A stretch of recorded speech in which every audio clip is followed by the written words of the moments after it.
တပတ်အတွင်းနိုင်ငံတော်ဝန်သတင်းစီစဉ်ကနေကြိုဆိုလိုက်ပါတယ်မင်္ဂလာပါကိုနေဟုတ်ကဲ့မင်္ဂလာပါခေယာရေဒီတစ်ပတ်မှာတော့မွန်ပြည်နယ်မှာထူးထူးခြားခြားဖြစ်ပျက်ခဲ့တဲ့စစ်ရေးနိုင်ငံရေးလူမှုရေးတွေပါဝင်နိုင်ငံတော်ဘောမှာဖြစ်ပျက်နေတဲ့လူအခွင့်အရေးချိုးဖောက်ခံရမှုအစရှိတဲ့သတင်းတွေကိုကျမတို့မောင်နှမနှစ်ယောက်ကနေပြီးတော့တင်ဆက်ပေးသွားမှာဖြစ်ပါတယ်ဒီစီဇန်မှာစုစည်းတင်ပြပေးသွားမယ့်သတင်းကြောင်းရာတွေကပြည်တွင်းပြည်ပသတင်းဌာနတွေမှာရေးသားဖော်ပြထားတာတွေကိုလူထုတွေကြည်ကြဲပြန့်ပြန့်သိရှိဖို့ကျမတို့လူမျိုးစုံချီရမညလွတ်မြောက်ရေးစီအဖွဲ့သားတွေကကောင်းနှုတ်ဖော်ပြထားတာပဲဖြစ်ပါတယ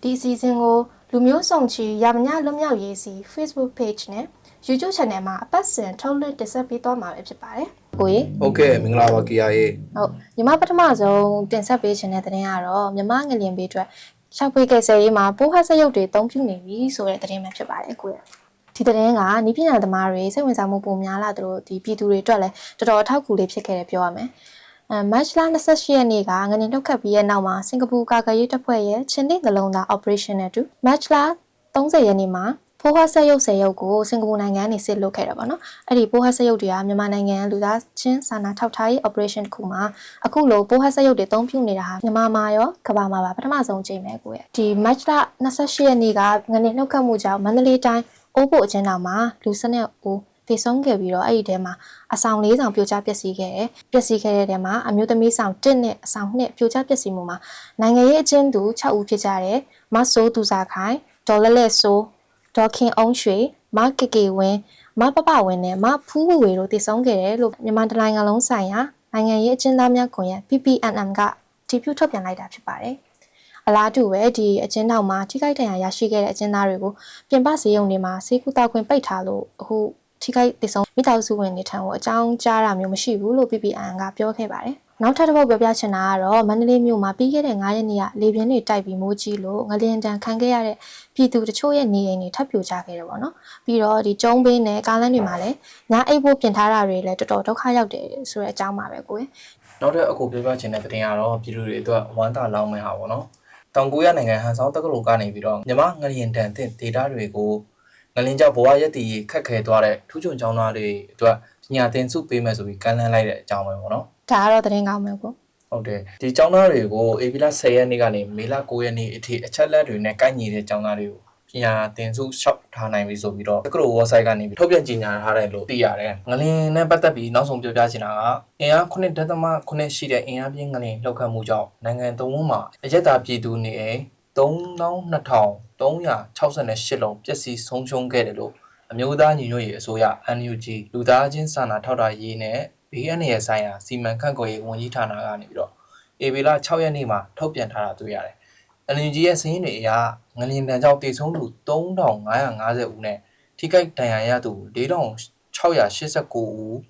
ပြီးတော့ပျောက်ဆုံးနေသူ20ဦးနဲ့အခြေခံအဆောက်အုံ4,603လုံးဘာသာရေးအဆောက်အုံ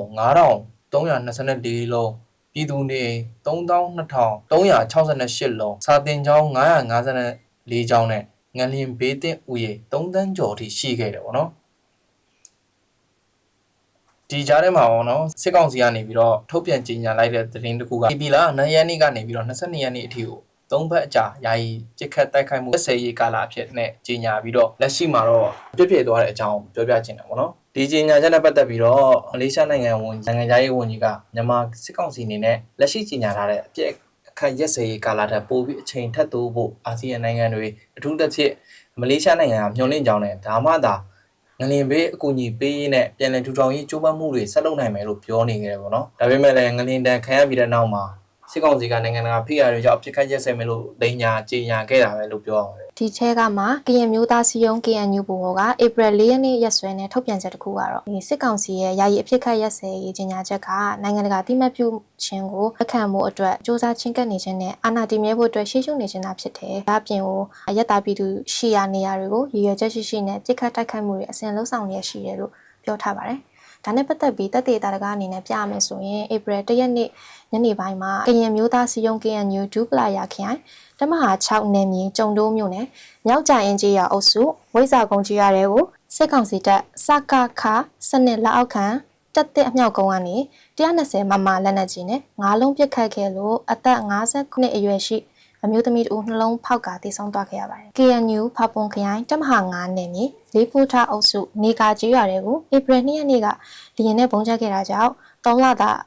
အရွယ်ကလေး2ဦး12နှစ်အရွယ်ကလေး2ဦးစုစုပေါင်းကလေး2ဦးတည်ဆုံးခဲ့ပြီးတော့အသက်20နှစ်အရွယ်ကလေး2ဦးအပါအဝင်အသက်50အရွယ်အမျိုးသား2ဦးနဲ့အမျိုးသမီး2ဦးစုစုပေါင်း3ဦးထိခိုက်ဒဏ်ရာရရှိခဲ့တယ်လို့သိရပါတယ်။ဧပြီ3ရက်နေ့မှာလည်းမကွေးတိုင်းစေတုတ်ထရာပွင့်ဖြူနဲ့စလင်းမြို့နယ်တွေမှာလက်နက်ကြီးနဲ့ပစ်ခတ်တာအင်အား250ဝန်းကျင်နဲ့စစ်ကြောင်းထိုးတာပြုလုပ်နေတယ်လို့လည်းသိရပါတယ်ကို။ဒါအပြင်ကိုဧပြီ4ရက်မနက်ပိုင်းမှာလည်းစေတုတ်ထရာမြို့နယ်ကူတော်ရွာကနေမုံငင်းကြီးရွာဘက်ကိုလက်နက်ကြီးတွေနဲ့ပစ်ခတ်နေရတယ်လည်းရှိခဲ့တယ်။ပြီးတော့ဧပြီ4ရက်နေ့နေ့လယ်ပိုင်းမှာပဲ Jet Fighter လေယာဉ်တစ်စီးနဲ့ချောင်းနောက်ပြန်ကြီးရွာကိုဘုံတီးတစ်လုံးကျဲခဲ့ပြီးတဲ့နောက်မှာစစ်တပ်နက်တွေနဲ့ပါပစ်ခတ်တိုက်ခိုက်ခဲ့လို့ဗိတ်ခရိုင်ပြည်သူ့ကာကွယ်ရေးအဖွဲ့ PDF ရဲဘော်2ဦးတရားရခဲ့တာတွေလည်းရှိခဲ့ပါတယ်။ထပ်ပြီးရှမ်းပြည်နယ်ဘက်မှာလည်းဒါမျိုးဖြစ်ခဲ့သေးတယ်ညီမကြီး။ရှမ်းပြည်နယ်တောင်ပိုင်းညောင်ရွှေမြို့နယ်အင်းလေးတောင်ဘက်မှာရှိတဲ့ရေဘူးကျေးရွာက AP 9ရက်နေ့မနက်6နာရီလောက်ကနေစပြီးတော့9နာရီထိကိုဒရုန်းနဲ့ရောလက်နက်ကြီးနဲ့ရောအချိန်30လောက်ပစ်ခတ်တာကြောင့်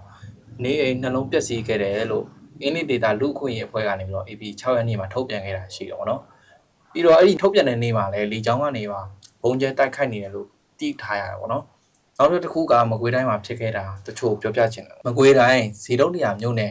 ငဖဲဇီတုတ်တရာလမ်းပိုင်းပေါ်မှာ AB 3ရက်နေ့ညကဘုံကြီးကားနဲ့အရက်သားကားတွေကဘုံဆွဲတိုက်ခိုက်ခံရလို့ရင်မောင်းတစ်ယောက်နဲ့အမျိုးသားတစ်ယောက်ပြီးတော့အမျိုးသမီး2ယောက်တည်ဆုံးခဲ့တယ်လို့သိရတာပေါ့နော်။နောက်တစ်ခုကမကွေးတိုင်းပခုတ်ကူမြို့နယ်မြစ်ချေတိုက်နယ်ညောင်မင်းကျေးရွာကို AB လ9ရက်နေ့ည12နာရီကျော်လောက်မှာပဲအောင်သာရွာပြူစောတိစခန်းကနေပြီးတော့စစ်ကောင်စီတပ်သားတွေနဲ့ပြူစောတိတွေပူးပေါင်းပြီးတော့80မမလက်နက်ကြီးတွေနဲ့ပစ်ခတ်လို့မျိုးသမီးတစ်ယောက်ဒဏ်ရာရပြီးတော့နေအိမ်15လုံးတက်မနဲ့မီးလောင်ကျွမ်းခဲ့ပြီးရွာသားတွေဝိုင်းဝန်းငိမ့်သက်ခဲ့လို့ AP 6ရက်နေ့မနက်လောက်မှမင်းငိမ့်သွားခဲ့တယ်ပေါ့နော်။ဒါနဲ့ပတ်သက်ပြီးအာနာသိမ့်ပြီး3နှစ်ကျော်ကာလအတွင်းမှာအရက်သားပြည်သူတွေရဲ့နေအိမ်3,000ကျော်ကိုစစ်တပ်ကမီးရှို့ဖျက်ဆီးခဲ့ကြတယ်လို့လွတ်လပ်တဲ့သူတေသနအဖွဲ့တစ်ခုဖြစ်တဲ့ Data for Myanmar က February 29ရက်နေ့ထုတ်ပြန်ထားတာရှိတယ်။ဒါပေမဲ့အခုဆိုရင်တော့ဒါပိုတိုးလာပြီလို့လည်းပြောရအောင်ပေါ့နော်။ဒါတော့မှလဲမြေချန်တွေမပါသေးဘူးပေါ့နော်။နောက်တဲ့သတင်းတစ်ခုကမကွေးတိုင်းအတွင်းမှာရှိတဲ့စစ်ကောင်စီလက်အောက်ခံကာကွယ်ရေးပစ္စည်းစက်ရုံကပစ20 21 25နဲ့အမှတ်6လေချောင်းညံကာကွယ်ရေးကုကဲမှုစစ်စင်ရေးဌာနချုပ်ကိုပြစ်စစ်မီပေးနေတဲ့စလင်းညွန့်နယ်တညောင်းတက်အားခွဲရုံကိုမလ31ရက်နေ့မှာတိုက်ခိုက်ဖျက်ဆီးခဲ့တယ်လို့ဗမာတပ်တော်ဗမာအာမီကနေပြီးတော့ AB 6ရက်နေ့မှာသတင်းထုတ်ပြန်လိုက်တယ်။တိုက်ပွဲကြာချိန်က4နိုင်ခွဲထိကြာခဲ့ပြီးတော့တက်အားခွဲစက်ရုံထဲမှာရှိတဲ့ transformer အလုံး80ကျော်ဖျက်ဆီးခဲ့တယ်။အဲ့ဒီတိုက်ပွဲအတွင်းမှာစစ်ကောင်စီဘက်ကအရာရှိ2ဦးအပါအဝင်30ကျော်တေဆုံးခဲ့ပြီးတော့ကာကွယ်အဖွဲ့တွေဘက်ကတော့စိတ်မကောင်းသွားပဲတယောက်ကြာဆုံးခဲ့တယ်ပေါ့နော်ဆက်လက်ပြီးတော့မကွေးတိုင်းပြီးတော့အခုစကိုင်းဘက်သတင်းကိုလည်းပြောရမှာပေါ့နော်စကိုင်းတိုင်းပုတင်လယ်မြို့နယ်ထဲကကြီးရွာကိုဧပြီ6ရက်နေ့ညနေ6နာရီဝန်းကျင်မှာစစ်ကောင်စီတပ်ကပရမော်တာလေတပ်စစ်တပ်လေထီးနဲ့ဘုံကျဲတိုက်ခိုက်ခဲ့တာကြောင့်အောက်ကျင်းကျေးရွာနေဦးအောင်စောမင်းကဒီနေရာမှာပဲတည်ဆုံသွားခဲ့ပြီးတော့9ယောက်ထပ်မံဒဏ်ရာရခဲ့တယ်လို့ပုတလင်အခြေစိုက်တော်လိုင်းရင်တပ်ဖွဲ့တွေစီကနေသိရပါတယ်ဆက်လက်ပြီးတော့စကိုင်းတိုင်းဝန်တိုမြို့နယ်လမ်းခမ်းရွာကိုစစ်ကောင်စီကဧပြီ9ရက်နေ့မွန်လွဲပိုင်း3နာရီလောက်မှာ Jet Fighter တစ်စီးနဲ့ဘုံလေးလုံးကျချခဲ့တယ်လို့လည်းသိရပါတယ်။လမ်းခမ်းရွာစေးရုံရှိကျောင်းဟောင်းနဲ့ဒီကျွန်းတော် Wi-Fi ဆိုင်နေရာကိုကျချခဲ့တာဖြစ်ပြီးတော့လက်ရှိမှာတော့တည်ဆုံးသူ30နီးပါးရှိနေပြီးတော့ဒဏ်ရာရသူတွေနဲ့ထပ်မံတည်ဆုံးသူတွေကိုအတည်ပြုနေဆဲပဲဖြစ်တယ်လို့သိရပါတယ်။ထပ်ပြီးဧပြီ4ရက်နေ့မှာကရင်ပြည်နယ်လိုက်ကော်မြို့နယ်ရှိကင်းကောခုကျေးရွာကိုစစ်ကောင်စီကလေကြောင်းအပြင်လက်နက်ကြီးပစ်ခတ်တိုက်ခိုက်ခဲ့တာကြောင့်အရက်သား9ဦးလည်းတည်ဆုံးခဲ့သေးရဲ့ကိုရဲ့။ဒါအပြင်ကိုအဲ့ဒီနေ့မှာပဲရခိုင်ပြည်နယ်တောင်ကုန်းမြို့နယ်ကိုစစ်ကောင်စီကတိုက်လျင်နဲ့ပုံကျဲခဲ့တာကြောင့်ခရစ်ယာန်ဘုရားကျောင်းတစ်ကျောင်းအပါအဝင်လူနေအိမ်တွေထိခိုက်ပျက်စီးခဲ့ပြီးတော့အရက်သားပြည်သူတို့တချို့ထိခိုက်ဒဏ်ရာရရှိခဲ့ပါတယ်။နောက်ဆုံးဝန်တာစီယာသတင်းတူကတော့ချင်းပြည်နယ်ရဲ့ဒုတိယအကြီးဆုံးမြို့ဖြစ်တဲ့ဖလန်မြို့နယ်တစ်ခုလုံးကချင်းတော်လှန်ရေးပူးပေါင်းတပ်ဖွဲ့တွေကပြီးခဲ့တဲ့2024ခုနှစ်နိုဝင်ဘာလ9ရက်နေ့မှာဖလန်မြို့သိမ်းတိုက်ပွဲကိုချင်းညီနောင်စစ်စင်ရေး Operation CB အဖြစ်ထိုးဆက်ဆင်တိုက်ခိုက်ခဲ့တာနောက်ဆုံးလက်ကျန်စစ်ကောင်စီတပ်စခန်းကိုဧပြီ9ရက်နေ့မှာတော်လှန်ရေးတပ်ဖွဲ့တွေကပြီးသက်တိုက်ခိုက်သိမ်းပိုက်ရရှိခဲ့တယ်လို့သိရပါတယ်။ဒါကိုချင်းညီနောင်တပ်ဖွဲ့ကဧပြီ9ရက်နေ့မှာထုတ်ပြန်ကြေညာခဲ့တာပဲဖြစ်ပါတယ်။ဖလန်မြို့သိမ်းတိုက်ပွဲကနေပြီးတော့စစ်ကောင်စီဘက်ကလက်နက်ကြီးတွေအပြင်လက်နက်ခဲယမ်းအမြောက်များနဲ့ငွေကြေးများကိုလည်းသိမ်းဆည်းရရှိခဲ့ပါတယ်။နောက်ဆုံးအနေနဲ့ AAPP ရဲ့ဧပြီ9ရက်နေ့ထိထုတ်ပြန်ကြေညာချက်အရမြန်မာနိုင်ငံတဝန်းလုံးမှာဆီယနာသိမ်းမှုကာလအတွင်း1529ရက်အတွင်းမှာ ပြည်သူ6488ဦးထိအကြမ်းဖက်တပ်ဖြတ်ခံခဲ့ရကြောင်းသိရပါတယ်။ဖမ်းဆီးခံရသူဦးရေကတော့စုစုပေါင်း29,073ဦးထိရှိလာခဲ့ပြီးတော့ပြန်လည်လွတ်မြောက်လာသူကတော့68,32ဦးဖြစ်ပါတယ်။ ထပ်ပြီးတော့ပြသပေးချင်တာကတော့နိုင်ငံတကာသတင်းတွေထဲကဒီဇင်ဘာ3ရက်နေ့တောင်ကိုရသမ္မတယိုဆွယိုအပေါ်ဖွဲ့စည်းပုံအခြေခံဥပဒေချိုးဖောက်မှုနဲ့ဆွဆွဲဖြစ်တင်မှုကိုတောင်ကိုရဖွဲ့စည်းပုံအခြေခံဥပဒေတရားရုံးက AP 4ရက်နေ့မှာတည်ပြုလိုက်ပြီပေါ့နော်။တစ်ဖက်သက်အရက်ဖက်အုပ်ချုပ်ရေးကိုအဆုံးသတ်ပြီးစေအုပ်ချုပ်ရေးကြီးညာဖို့ကြိုးပမ်းမှုနဲ့ပတ်သက်လို့အသက်64နှစ်အရွယ်သမ္မတယုံကိုလွှတ်တော်အမတ်တွေကယာရုကနေဆိုင်းထားခဲ့တယ်လို့သိရတာပေါ့နော်။ကိုရိုနိုင်ငံမှာတော့ဒီတောင်ကိုရလို့ဖြစ်ခဲ့ပြီမဲ့လက်ရှိချိန်မှာတော့လက်နက်ကင်တော်လင်းအနေနဲ့ပဲဆက်သွားနေတာတွေ့ရတာပေါ့နော်။ဟုတ်ကဲ့ကိုနောက်တစ်ပုဒ်ကအသစ်ပြဋ္ဌာန်းလိုက်တဲ့အကုန်နှုံးသားတွေကို AB 2ရက်နေ့မှာအမေရိကန်သမ္မတဒေါ်နယ်ထရန့်ကလက်မှတ်ရေးထိုးထုတ်ပြန်လိုက်တဲ့အကြောင်းပေါ့။သူကတော့တရုတ်ကိုပြတ်မှတ်ထားပြီးထုတ်ပြန်လိုက်တယ်ဆိုပေမဲ့တကယ်စီးရင်ထဲမှာအရှေ့တောင်အာရှဒေသကဖွံ့ဖြိုးဆဲနိုင်ငံတချို့နဲ့အာဖရိကနိုင်ငံတော်တော်များများပါဝင်နေတာတွေ့ရတယ်။ဒီအသစ်ပြဋ္ဌာန်းနိုင်တဲ့အခွန်နှုံးသားတွေထဲမှာမြန်မာနိုင်ငံကပို့ကုန်တွေအပေါ်ကိုအခွန်44%ပြီးတော့အာရှရဲ့တသက်ဆစီးပွားရေးနိုင်ငံဖြစ်တဲ့ VN ကိုတော့အခွန်46%နဲ့အရှေ့တောင်အာရှဒေသရဲ့အကြီးမားဆုံးစီးပွားရေးနိုင်ငံဖြစ်တဲ့အင်ဒိုနီးရှားနိုင်ငံအပေါ်တော့အခွန်32%ပြီးတော့ဒုတိယအကြီးမားဆုံးထိုင်းနိုင်ငံအပေါ်ကိုလည်း36%သတ်မှတ်လိုက်ဖြစ်တယ်ပေါ့နော်နောက်တစ်ခုကအကြီးမားဆုံးရုရှားစစ်သားစုဆောင်မှုပူတင်စတင်ဆိုတဲ့သတင်းအကြောင်းပြောပြချင်တာပေါ့နော်ဒီသတင်းကတော့မင်းဟောင်းလွှင့်ရဲ့ဘာပူတင်လဲစစ်မှုထမ်းတွေအကြီးကျယ်ခုံယူနေတဲ့အကြောင်းဝင်ညီမရေစင်ရတိုးချက်ရေးကြိုးပမ်းတဲ့အနေနဲ့အကြီးမားဆုံးရုရှားစစ်သားအသစ်ခေါ်ယူမှုဖြစ်အသက်18နှစ်နဲ့30နှစ်ကြားမျိုးသား36,000ကိုတမ္မတဗလာဒီမာပူတင်ကစတင်ခေါ်နေပြီပေါ့နော်တလောကယူကရိန်းစစ်ပွဲမှာလည်းရုရှားဘက်ကတရုတ်စစ်သားတွေဖမ်းမိတယ်လို့တွေးလိုက်ရတာပေါ့နော်ပူတင်ဘက်ကတော့စစ်မှုထမ်းစုဆောင်တယ်လို့ပြောနေပေမဲ့လည်းနောက်ွယ်အကြောင်းရင်းကိုမသိရသေးဘူးပေါ့နော်ဆက်လက်ပြီးတော့ဧပြီ9ရက်နေ့ကနေ9ရက်နေ့ထိ Uzbekistan နိုင်ငံ Tashkent မြို့မှာကျင်းပနေတဲ့150ကြိမ်မြောက်နိုင်ငံတကာပါလီမန်များညီလာခံရဲ့အမှုဆောင်ကောင်စီအစည်းအဝေးကနေရွေးကောက်ခံလွှတ်တော်အမတ်တွေနဲ့ဖွဲ့စည်းထားတဲ့ပြည်ထောင်စုလွှတ်တော်ကိုစားပြုကော်မတီ CRPH ကိုဆက်လက်အသိအမှတ်ပြုတယ်လို့ဧပြီ9ရက်နေ့မှာသတင်းထုတ်ပြန်ခဲ့တာပဲဖြစ်ပါတယ်။အခုလုံးနိုင်ငံတကာပါလီမန်များဖွဲ့က CRPH ကိုအသိအမှတ်ပြုတာဒီမိုကရေစီနည်းကျမဟုတ်တဲ့စစ်တပ်ကိုဒီကနေ့တိုင်းဆက်လက်တော်လှန်နေတဲ့မြန်မာပြည်သူတရက်လုံးရဲ့ဒီမိုကရေစီကိုလိုလားတဲ့ပြင်းပြတဲ့ဆန္ဒကိုလေးစားတမိုးထားခြင်းကြောင့်ဖြစ်တယ်လို့ဆိုထားပါတယ်။ဆက်လက်ပြီးတော့မွန်ပြည်နယ်မော်လမြိုင်မြို့သတင်းကိုဆက်လက်ပြပြပေးသွားပါမယ်။မွန်ပြည်နယ်မော်လမြိုင်မြို့မှာဧပြီ2ရက်နေ့ကနေ9ရက်နေ့ထိ4ရက်တာကျင်းပသွားခဲ့တဲ့2025မွန်အမျိုးသားညီလာခံကိုမွန်တန်ဃာတော်တွေမွန်ပြည်တစ်ပါတီမွန်ညီညွတ်ရေးပါတီပြည်내အဆင့်နဲ့မြို့နယ်အဆင့်ဖိတ်ကြားထိုက်တဲ့ဖွဲ့စည်းသူပုဂ္ဂိုလ်တွေအရက်ဘတ်အဖွဲ့တွေစတဲ့ကိုယ်စားလှယ်ပေါင်း246ဦးတက်ရောက်ခဲ့တာပဲဖြစ်ပါတယ်။အမျိုးသားအဆင့်ပူးပေါင်းဆောင်ရွက်မှုဆိုင်ရာအစုအဖွဲ့တရက်ကိုဖွဲ့စည်းအကောင့်ထဲပေါ်သွားဖို့တက်ရောက်လာကြတဲ့ကိုယ်စားလှယ်တွေကတညီတညွတ်တဲ့ဆွေးနွေးသဘောတူခဲ့တာပဲဖြစ်ပါတယ်ကိုယ့်ရဲ့ဒီမွန်မျိုးသားဆိုင်ရာလုပ်ငန်းတွေဆောင်ရွက်နေတဲ့အင်အားစုတွေစုစည်းညီညွတ်စွာပူးပေါင်းနိုင်ရေးအမျိုးသားအဆင့်ပူးပေါင်းမှုဆိုင်ရာအစုအဖွဲ့တရက်ကိုဖွဲ့စည်းဖို့ဆုံးဖြတ်ခဲ့တယ်လို့မွန်မျိုးသားညီလာခံပြီးမှကြေညာချက်ထုတ်ပြန်ခဲ့ပါတယ်။နောက်ထပ်သတင်းကောင်းကတော့စစ်ကောင်စီနဲ့ဆီယနာရှင်စနစ်လုံးဝအမြင့်ပြတ်တဲ့အထိတော်လှန်တိုက်ခိုက်ဖို့မွန်ပြည်ဖက်ဒရယ်ကောင်စီ MSFC နဲ့ຫນွေဦးတော်လှန်ရေးစတင်ချိန်ကလေးကဘိုးရနိုင်ဦးဆောင်ဖွဲ့စည်းခဲ့တဲ့ရေးပြည်သူ့ကာကွယ်ရေးတပ်ဖွဲ့ YPDF တို့နိုင်ငံရေးစည်ရေးအရပူးပေါင်းဆောင်ရွက်မယ်လို့မတ်လ31ရက်နေ့ကစပြီးတော့နှစ်ဖက်အဖွဲ့ကပူးတွဲကြေညာခဲ့တာပဲဖြစ်ပါတယ်။နောက်တစ်ပုဒ်အနေနဲ့ကတော့မွန်ပြည်နယ် Federal Council MFC ကျမကြီးဌာနကနေပြီးမွန်ပြည်တော်လှန်ရေးတပ် MSRF တို့ကကမကထပြုလုပ်စီစဉ်ခဲ့တဲ့အခြေခံစေဘက်ဆိုင်ရာတင်နန်းစင်ပွဲကိုဧပြီလ9ရက်နေ့ကလွမြောက်နေပြီတနေရာမှာပြုလုပ်ခဲ့တယ်လို့ထုတ်ပြန်ထားတာပေါ့နော်။အဆိုပါစေတင်နန်းကိုမွန်ပြည်နယ်တောင်ပိုင်းအတွက်ပြုလုပ်ခဲ့တာဖြစ်ပြီးတော့တင်နန်းသားတင်နန်းသူ10ဦးကိုတင်နန်းဆရာ4ဦးက6လတာလေ့ကျင့်သင်ကြားပေးခဲ့တယ်လို့သိရတာပေါ့နော်။နောက်တဲ့သတင်းတစ်ပုဒ်ကတော့အရှက်မရှိတဲ့မင်းအောင်အကြောင်းပဲပြောရအောင်ပေါ့နော်။ AP 9ရက်နေ့မှာထိုင်းနိုင်ငံဘန်ကောက်မှာရှိတဲ့ UN ရုံးနဲ့မြန်မာတန်ယုံတွေရဲ့ရှေ့မှာထိုင်းနိုင်ငံသားတွေစုဝေးပြီးဆန္ဒပြခဲ့ကြတယ်ပေါ့နော်။သူတို့ဆန္ဒပြတာစစ်ကောင်ဆောင်ကိုထိုင်းပြည်ပေါ်နေဝင်ပြုတ်ခဲ့တဲ့အတွက်ထိုင်းအစိုးရအနေနဲ့ပြန်ဖြေရှင်းရမယ်ဆိုတဲ့အချက်အပါအဝင်နိုင်ငံတွေအပြစ်မဲ့ပြည်သူတွေကိုဖမ်းဆီးတပ်ဖြတ်ပြီးလေကြောင်းတိုက်ခိုက်မှုတွေနဲ့စစ်ရာဇဝမှုတွေကိုဇက်တိုက်ကျူးလွန်နေတဲ့စစ်ကောင်ဆောင်ကိုလက်ခံတဲ့အပေါ်ထိုင်းအစိုးရကိုရှုတ်ချတယ်ဆိုပြီးကန့်ကွက်ဆန္ဒပြခဲ့ကြတာဖြစ်တယ်။တစ်ဖက်မှာလည်းထိုင်းအမျိုးသားရေးလှုပ်ရှားရေးအဖွဲ့တွေအနေနဲ့ဒီဆန္ဒပြမှုတွေကိုနှောက်ယှက်တိုက်ခိုက်မှုတွေရှိခဲ့ပြီးတော့ဒီနေ့ UN ရုံးရှိမှာစစ်ကောင်ဆောင်ကိုဆန္ဒပြဖို့လာရောက်ခဲ့တဲ့ Bright Future ဖွဲ့ခေါင်းဆောင်ကိုလည်းတိုက်ခိုက်မှုတွေပြုလုပ်ခဲ့တာရှိတယ်လို့သိရပါတော့။နောက်ပြီးတော့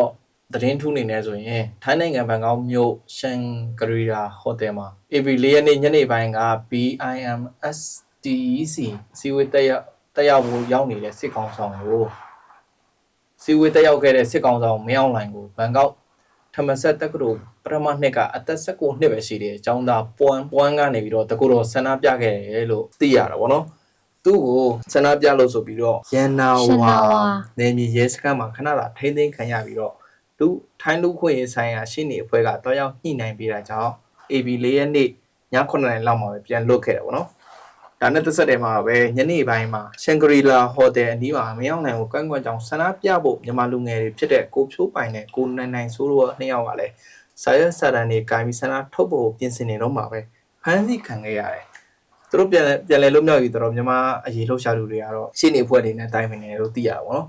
ဒါကတော့ထိုင်းနိုင်ငံသားနဲ့မြန်မာနိုင်ငံသားချင်း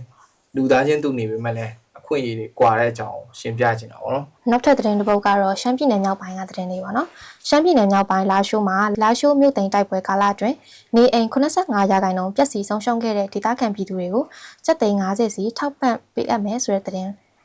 ကြားသိရတယ်ပေါ့နော်ဒီထောက်ပံ့ကြေးပေးအပ်တဲ့အခမ်းအနားကိုကိုကန့်တက် MNDAA ကဧပြီ9ရက်နေ့ကပြုလုပ်ခဲ့တာပဲဖြစ်ပါတယ်အလုံးစုံပျက်စီးသွားတဲ့နေအိမ်စုစုပေါင်း309အိမ်အတွက်အထောက်ပံ့ပေးအပ်ခဲ့တယ်လို့လည်းသိရပါတယ်ဒါကတော့မရထားတဲ့ဆိုင်တော်ရည်လို့ပြောအောင်ညီမရေဟုတ်ကဲ့နောက်ထပ်တစ်ပုဒ်ကတော့ရခိုင်ပြည်နယ်ပေါက်တော်မြို့နယ်ညီငူကျွန်းနာကပင်လယ်ပြင်မှာဧပြီ9ရက်နေ့မနက်ပိုင်းကရောက်ဦးမျိုးဘက်မှာ9ယောက်မိပြန်လာတဲ့ငါးဖမ်းဆက်လေ3စင်းနဲ့ရေလောက်သား23ယောက်ကိုစစ်ကောင်စီရဲတပ်ကဖမ်းဆီးပြီးတော့ကြောက်ဖြူဘက်ကိုခေါ်သွားခဲ့ကြတယ်လို့သိရပါတယ်နောက်တစ်ခုကမြန်မာနိုင်ငံနယ်စပ်ထိုင်းနိုင်ငံဘက်ခြမ်းမှာတရားမဝင်မက်တာဖက်တမင်း